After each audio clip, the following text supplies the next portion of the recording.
Jai Sita-Ram. Balakand, chapter 35, Ganga and Uma. In the previous chapters, sage Visvamitra described his ancestry, that King Kusha blessed his son Kushanabha to have a son called Gadhi. Gadhi had a daughter and a son. The daughter's name is Satyavati, who married sage Richika. And Visvamitra is the son of King Kushanabha's son Gadhi. That's why he is also known as Gadi Tanaya. Thus, Visvamitra concludes his narration of the ancestry, and the sages and Rama and Lakshmana are very happy to hear all these stories, and they praise sage Visvamitra as well. So this is the 11th night since Rama and Lakshmana left Ayodhya. Now let's see the beginning of the next day. Verse 1. Upasya ratri shesham tu shona kule maharishibihi nishayam suprabhātāyam Visvamitra abhyabhāshatah. Visvamitra and the sages with him rested there for the night on the banks of River Sona. At daybreak, he roused the sleeping princess and said, verse 2, Suprabhata niśā Rama pūrvā saṃdhyā pravartate uttiṣṭha bhadram te gamanāya abhirocaya. The dawn dawns and the morning twilight comes on apace. Quit thy slumbers, dear Rama, and prepare to start. So this is another Suprabhata verse. So Suprabhata means good morning. Niśā means the night. So Suprabhata niśā means the night has passed away and the morning has dawned. Rama is the reservoir of all happiness. Pūrvā saṃdhyā pravartate.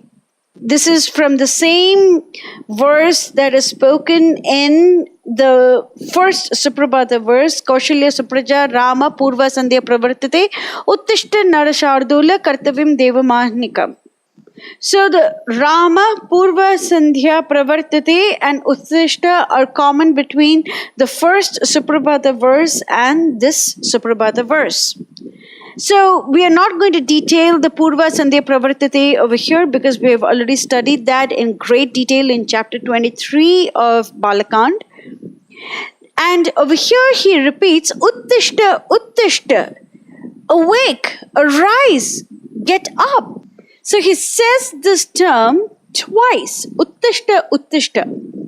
Now he also adds the term bhadram te. May everything be okay with you.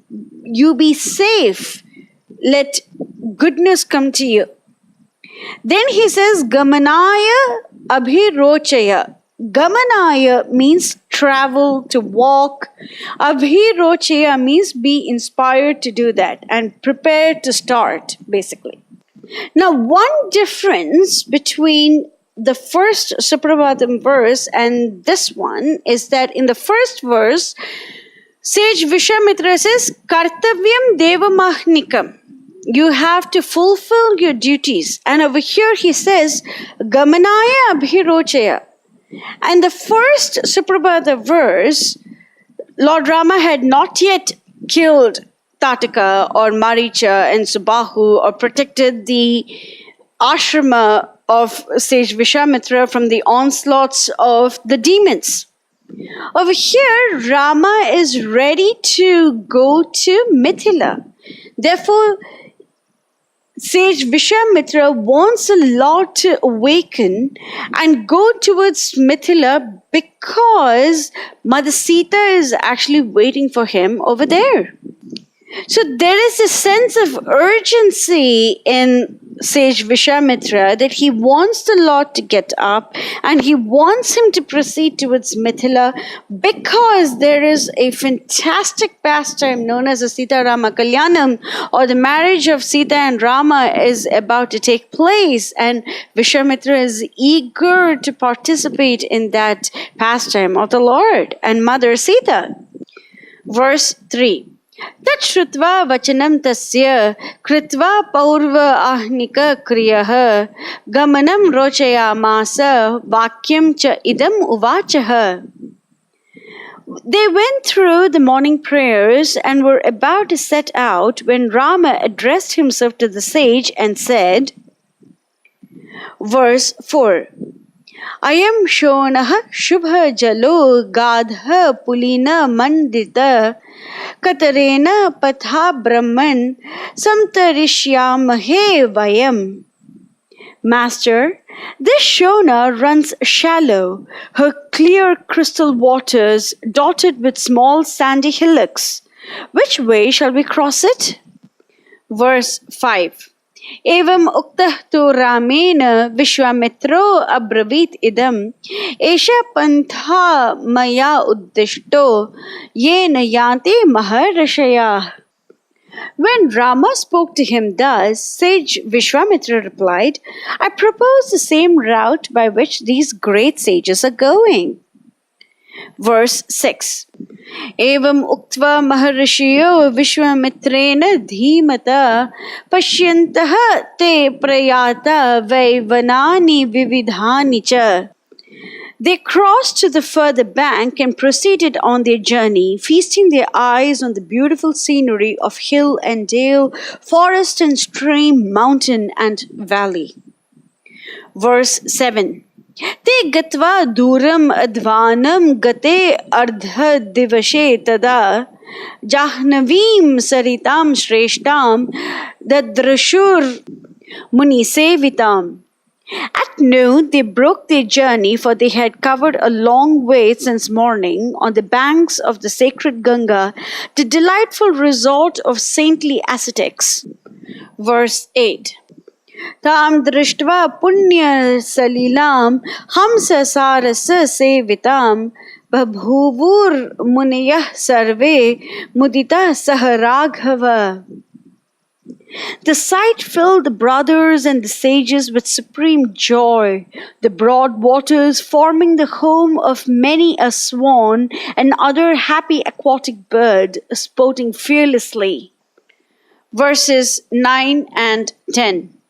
Tasyah tire tatah chakrur te avasa parigraham tatah snatva yatha nyayam santarpya pitra devata Hutva chaiva agnihotrani prashya cha amritavat havihi vivishur jahnavi tire shubha mudita manasaha Visvamitram mahatmanam parivarya samantatah. There they pitched their quarters, and having bathed in the holy river, they offered libations of water to the manes of the departed. Then devout worship to the sacred fire and a hearty meal of the sweet food offered thereunto. Once again they met and sat around sage Visvamitra of wondrous wisdom. Verse 11. Vishtita cha yatha nyayam raghavo cha yatha arham samprakrishta mana ramo Visvamitram atha abravit. After the sages sat down with ease, Rama and Lakshmana sat down according to their custom of sitting before their teachers.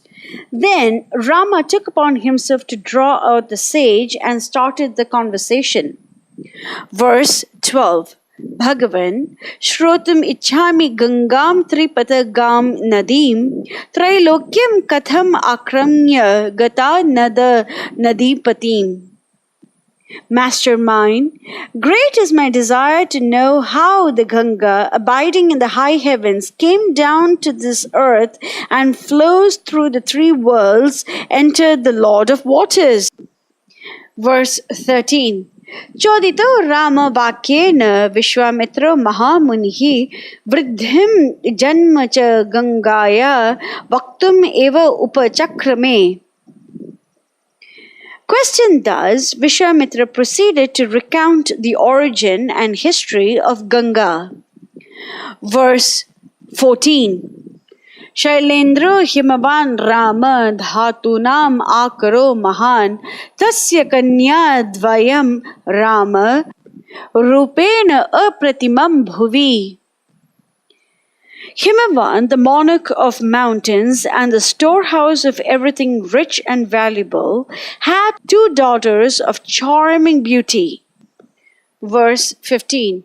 Ya meru duhita rama tayor mata sumadhyama namna manorama nama patni himavataha priya.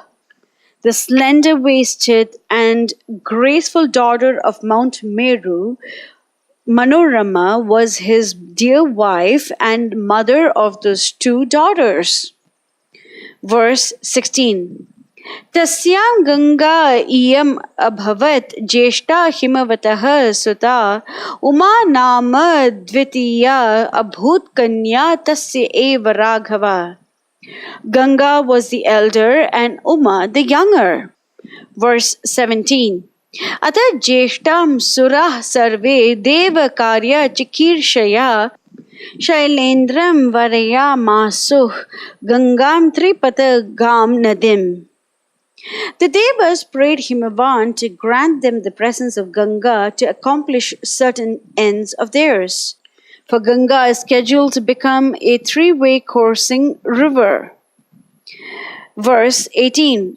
Dadau dharmena himavan tanayam loka pavanim swachanda patha gam gangam trailokya hita kamyaya. With a philanthropic heart did he allow them to take her away, the holy river whose water purifies everything she touches. Verse 19. Pratigrahya triloka artham triloka hita kankshina Gangam adaya te agachan kritartena antaratmana. Glad beyond all description at the ready affability of the father, the Devas invited her to their world, ever intent upon doing good to all beings. Verse 20. Yach anya shaila duhita kanya asid raghunandana ugram suvratam asthaya tapaha tepe tapodhana. But Uma, the younger, steadfast in virtue and purity, entered upon a long and difficult course of tapas. Verse 21. Ugrena tapasa yuktam dadau shailavaraha sutam Rudraya apratirupaya umam loka namaskritam. At the end of her severe austerities, her parents gave her as wife to Rudra, a meet bridegroom for the world-honored maiden of mighty spiritual energy. Verse 22. Etet Shaila Rajasya Sute Loka Namaskrite Ganga cha Saritam Shreshta Uma Devi cha Raghava. And now, Rama, have I related unto you, as well as I can, the origin of Ganga and Uma, the daughters of Himavan, and the honored objects of the world's worship. Verse 23. Etatte sarvam akhyātam yatha tripata gamini kham gata pratamam tata gatim gatimatam vara. I have also described how Ganga of three courses went to the region of the Shining Ones. Verse 24. Sa esha sura nadi ramya shailendra tanaya tada suralokam samarudha vipapa jalavahini. The holy stream before you is none other than she who from her mountain home in the Himalaya carried her sin-cleansing waters to the high heavens of the immortals. This is the conclusion of the 35th chapter of Balakand. In the next chapter, Sage Vishwamitra continues to regale the stories, and he talks about the curse of Uma Devi. Mangalam Koshalendraya Mahaniya Gunabde Chakravarti Dhanurjaya Sarvabhaumaya Mangalam. Jai Sita-Ram.